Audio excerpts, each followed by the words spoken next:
Every NBA season, we always have players whose strong starts are a bit of a surprise. So far, one of those players to this point is Grady Dick. While we expect players to grow from their rookie season to year two, the 20-year-old is currently averaging 20 points a game on improved efficiency.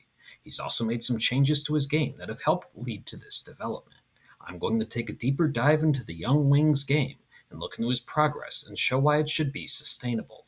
Entering the NBA, Dick was considered a big-time shooter who can beat you from three in a variety of ways. While he was a league-average shooter from deep as a rookie, part of that was due to struggles converting threes off screens or handoffs. So far to start this year on a small sample, Dick already has more success converting those shots, which is encouraging for his long-term success. Though there are two main areas where the second-year player has shown significant growth as a scorer, scoring off drives and being efficient on shots from the mid-range. Last year as a rookie, Dick had 77 possessions that were drives and averaged just under zero point 0.7 points per possession on them.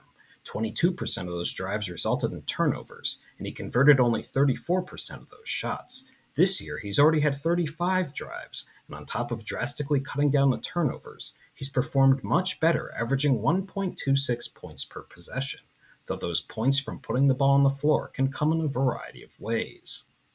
This starts with RJ Barrett driving downhill, and you can see Grady in the paint setting a screen as Jakob Poeltl's rolling to the basket.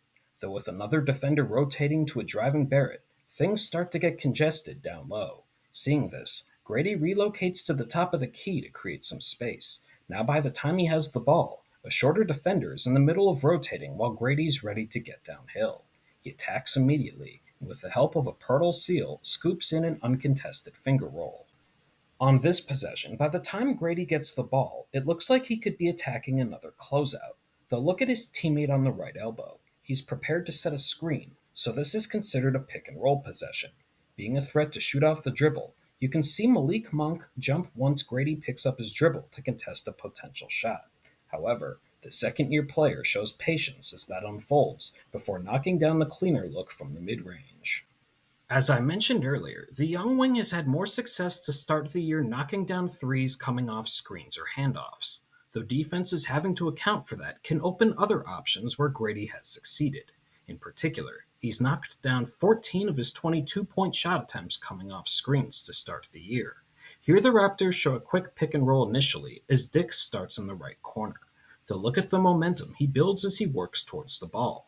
Now after the catch, he has a step on his defender and a head of steam getting downhill.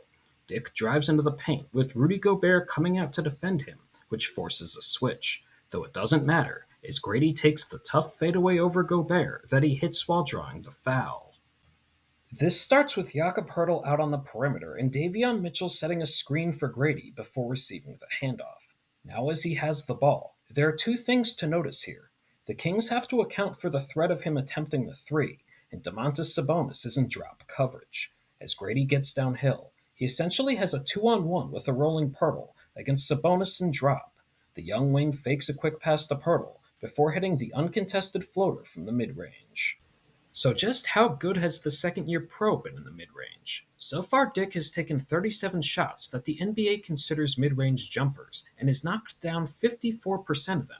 That's the best among all players so far this season with at least 30 attempts. He does this in a variety of ways, as despite having the ability to make these shots off the dribble, the Raptors will draw up plays for them too.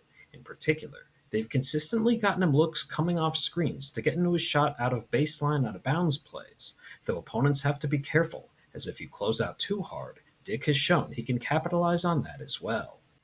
The other thing to note is that with the Raptors' injuries, the 20-year-old has gotten to facilitate for others more as well. Here Grady has the ball defended by Russell Westbrook, and as he drives to the right, you can see this is opening up as a potential pick-and-roll possession, though it's more of a slip screen, and with the screener's defender switching, Westbrook initially sticks with the ball, and there appears to have been a miscommunication. Grady notices this as he picks up his dribble before Westbrook can get back, and finds an open teammate which leads to a layup. So can we count on the young wing to score 20 points a game the rest of the year? That depends, as the trio of Scotty Barnes, Emmanuel Quickley, and RJ Barrett have yet to play a minute together this year. When they're all healthy, that could drastically impact the second-year player's usage. The one thing that's interesting is his improvement at drawing free throws. Dick's 4.3 free throw attempts per game to this point is higher than players such as Kyrie Irving, Victor Wembanyama, and Donovan Mitchell. Given that, the outside shooting, his improvements in the mid-range, and putting the ball on the floor, there's a lot to like offensively, and Dick is certainly solidifying himself as a key piece of the Raptors' young core moving forward. If you made it this far, thank you, and if you enjoyed the video, don't hesitate to like and subscribe to stay up to date on my basketball analysis throughout the 2024-25 season.